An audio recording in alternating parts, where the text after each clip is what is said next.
వచ్చా. రా బాబు కూర్చో. వడ్డించు. అలాగే నాన్న. ఆ, మా అమ్మాయి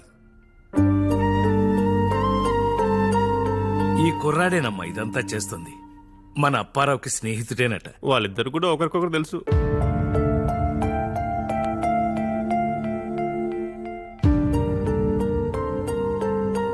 హే, నా బర్త్డే పార్టీకి మా ఇంట్లో కలిసారు కదా, మీ ఇద్దరికి పరిచయం కూడా చేశాను. అప్పుడే మర్చిపోయారా? ఈ బర్త్డే గురించి మాని పెళ్లి గురించి ఆలోచించు. సర్లే అత్త, ఏంటి సార్ చెప్తావు? ఈ ఊరికి ఎప్పుడూ ఏదో ఒకటి చేయాలనిపించారు. సమయానికి నా ఫ్రెండ్ని కలిసి వాడిని మోటివేట్ చేశాను. ఏ నువ్వేమొచ్చు వద్దా ప్లీజ్, నాకు నచ్చదు. నీ ఊరు నా ఊరు కాదా చెప్పు, సేమ్ విలేజ్ ఇట్. నువ్వు హాయిగా వెళ్ళి పడుకో. ఎమోషన్ అవ్వక, sleep tight and good night.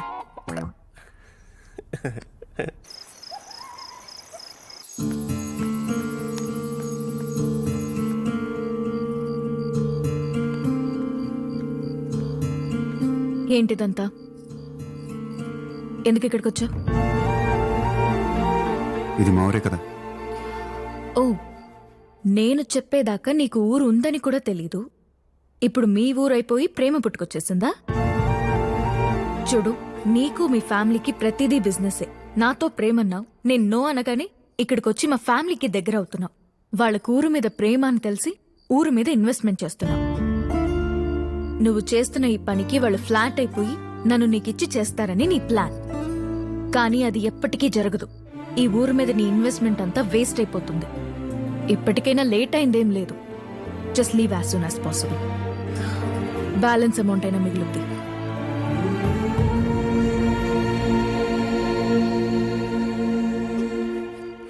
ఏంటి దర్శ, అసలేం జరుగుతుంది?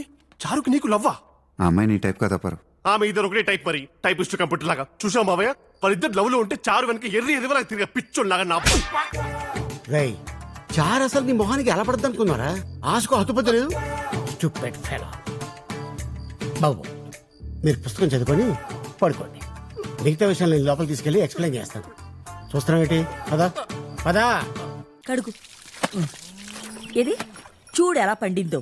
ఇంకాసేపు ఉంచుకోవే అంటూ ఉంచుకున్నావా? బాగా పండకపోతే అలాంటి మొహాలు దొరుకుతారు మొగుళ్ళుగా. ఏం చేద్దామని 2 కాళ్ళు ఎత్తి బావులో పడేసి దూకి మరీ సంపుద్ది. పెద్ద కంచు. సరిగ్గా తుడుచుకోవే. తుడుచుకున్నానమ్మా. దా పట్టు. ఏది చూపి. అబ్బా, ఎంత ఎర్రగా పండిందో. నీకు ఎర్రటి మొగుడు వస్తాడే. నాకు ఎర్రగా ఉండేవాళ్ళంటే ఇష్టం లేదు. చామంచాయిగా ఉండేవాళ్ళు బాగా నచ్చుతారు. కనీసం నల్లగా ఉన్నా కూడా పర్లేదు. కానీ ఎర్రగా ఉండేవాళ్ళు అస్సలు నచ్చరు. చారుకు నీకేమైందో తెలియదు కానీ నువ్వంటే మాత్రం ఇష్టం లేని అర్థమైపోయింది. ఇలా సీక్రెట్ గా సిగ్నల్స్ పంపిస్తుంది. చారు నాకు దక్కిన మన ఫ్రెండ్షిప్ మాత్రం ఇలాగే ఉండాలి. I literally beg you. అలాగే. సినిమాలో హీరోని అనవసరంగా అపార్థం చేసుకుని చారు. ఈ ఆడోళ్ళ కంటికి ఆత్రమే. నన్ను మర్చిపోను. చివరికి తన తప్పు తెలుసుకుని ఏడుస్తూ హీరోని గట్టిగా వాడేసుకుంది. ఎందుకు అది చూస్తారా? బాగా చలిగా ఉన్నట్టుంది, ఇది కప్పుకుంటే బెటర్. సినిమాలో చూసిన డైలాగ్ నా మీద పడితే పళ్ళు రాల్తాయి. నోరు మూసుకున్నాడు.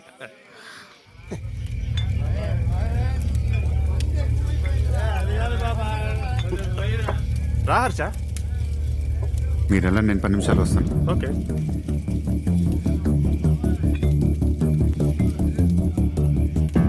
ఏంటో ఇది?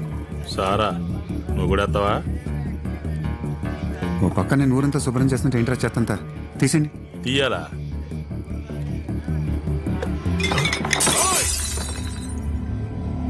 సెషన్ సరుకురా ఇది. ఎట్రా? ఎవరితో అడగలేదురా, ఏంటిదని అడుగుతున్నా. ఊళ్ళో బ్రతకాలని లేదురా. నేను అడిగేదేంటి, నువ్వు చెప్పేదేంటి?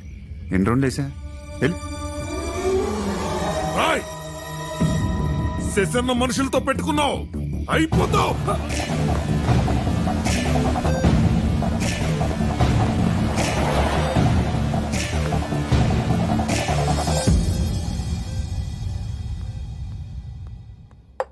బాబు, ఏంటి బాబు నువ్వు చేసిన పని? ఆ శశి మనుషులతో గొడవ పెట్టుకున్నావా? అంటే వాళ్ళు రోడ్డు మీద పిచ్చి పనులు చేసి ఇబ్బంది పెడుతుంటే తప్పని చెప్పాను, అంతేనండి. అలా చెప్పడంతోనే మొదలవుతుంది బాబు. 25 సంవత్సరాల క్రితం రవి అని నీలాగే ఒక మంచోడుండేవాడు. ఇదే ఊళ్ళో ఇదే ఇంట్లో ఈ ఊరికి ఏదైనా మంచి చేయాలని చాలా తాపత్రయపడ్డాడు. మాకు ఊహ తెలిసినప్పటి నుంచి ఈ చుట్టుపక్కల ప్రాంతం ఏ కొంచెం మార్పు గాని అభివృద్ధి గాని లేకుండా దీనావస్థలో ఉండేది. ఈ ఊరు నుంచి వెళ్లి పై చదువులు చదివి మంచి ఉద్యోగం సంపాదించిన మా స్నేహితుడు రవి ఈ ప్రాంతాన్ని చూసి చెలించిపోయాడు. రోజుకో ఊరు చొప్పున ఈ చుట్టుపక్కల ఊళ్ళన్నీ తిరుగుతున్నావు. అసలేం చేస్తున్నావురా నువ్వు? ఎక్కడికో దూరంగా వెళ్ళిపోయి ఏదో ఒకటి చేసుకుంటే ఎదుగుతాను. కానీ ఎదుగుదలంటే నాతో పాటు మన చుట్టూ ఉన్న వాళ్ళు ఎదిగితేనేరా. ఇక్కడే ఉండి మన ఊరికి ఏదో ఒకటి చేయాలని బాగా ఉందిరా. వ్యవసాయానికి వర్షపాతం కూడా పెద్దగా లేని ప్రాంతం అవడం వల్ల ఈ ప్రాంతానికి ఇంకో జీవనోపాధి కూడా ఉండాలని అందరితో మాట్లాడి ఒక పాల డైరీ మొదలు పెట్టాలనుకున్నాం. కానీ వెంకటరత్నం కుటుంబం చేసే సారా వ్యాపారం వల్ల ఇక్కడ చాలా మంది ఆ మత్తులోనే బతుకుతూ ఉండేవాళ్ళు.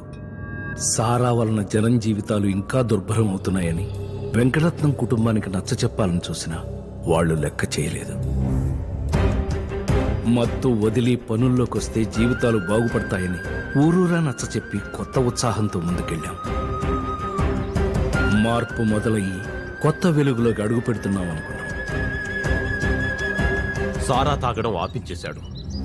అందరూ నవ్వుతూ పనుల్లోకి వెళ్లి కలకల్లాడుతున్నారు. గొప్పోడైపోయాడు. ఇలాగే చూస్తూ ఉంటే అందరికీ నాయకుడవుతాడు. ఆపాలి, ఇదంతా ఆపాలి శశి.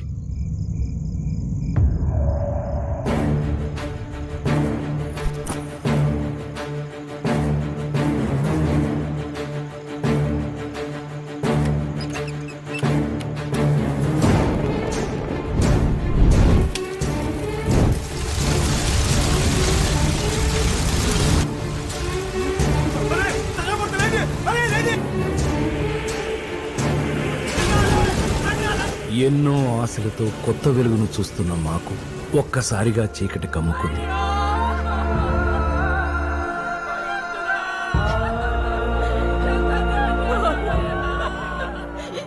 ఏం చేస్తావయ్యా? ఇంతకు ముందు ఇవన్నీ లేకపోయినా బాగా బతకలేదేవో గాని బతికే ఉన్నావు. కానీ ఇప్పుడు ఇప్పుడు అందరూ చచ్చిపోయారయ్యా, చచ్చిపోయారు. మమ్మల్ని వదిలేయి బాబు, వదిలేయ్యా.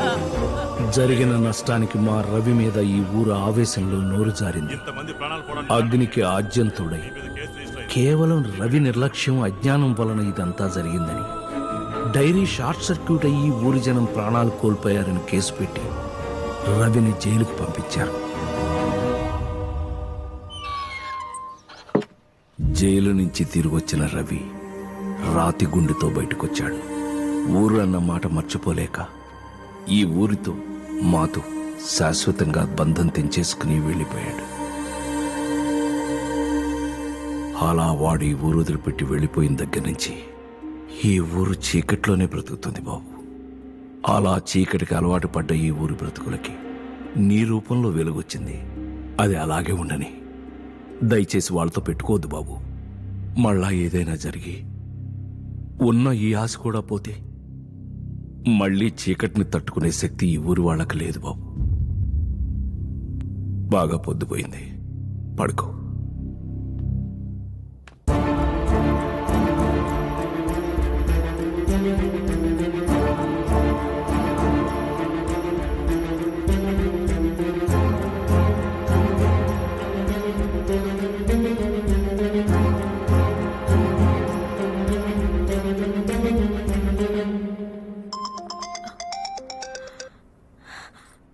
హలో, హలో అమ్మా.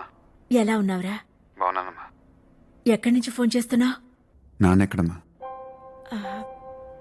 ఇక్కడే ఉన్నారు, మాట్లాడతావా? ఒక్క నిమిషం. ఏమండి హర్ష? హర్ష, ఎలా ఉన్నారండి? డిస్టర్బెన్స్ చేశాను. ఊరుకోనా? నువ్వు ఫోన్ చేసావు. You know how much it means to me. Holiday ఎలా ఉంది? I you enjoying your self? చాలా బాగుందండి. మీరు కూడా ఇక్కడే ఉంటే బాగుందనిపించింది. అలాగే వచ్చిన తర్వాత ప్లాన్ చేద్దాం. When are you coming back? Harsha నానా మళ్ళీ చేస్తానండి.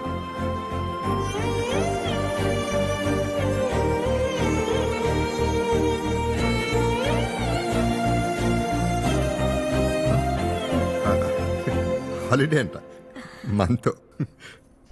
నన్నే కొడదామని ఎంట పడ్డాడన్నాడు. బతకని యుద్ధాన్ని రే వాడి డబ్బుతో పిచ్చోడ్లాగా ఊరికేదో చేస్తున్నాడు. ఆ చేసిందంతా మన అకౌంట్లోనే పడుతుందని నువ్వే చెప్పావు కదా. వదిలేవాడిని.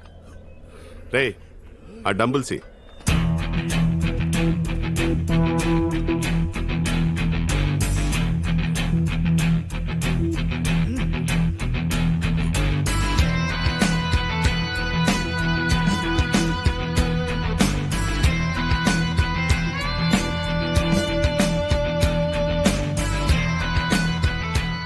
అవుట్డోర్ జిమ్ బాగుంది.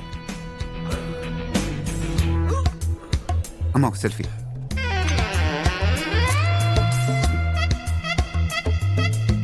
ఫిట్నెస్ అవేర్నెస్ ఉంటే మంచిదే. రాత్రి మా వాళ్ళు జోలికి వచ్చావంట. మా వాళ్ళని తెలిసుండదు. మీ వాళ్ళనే చెప్పారు. రాత్రి భలే మిస్ అయ్యావు. అదే ఊపులో దొరుకుంటే ఎలా ఉండేదో ఏం జరిగేదో.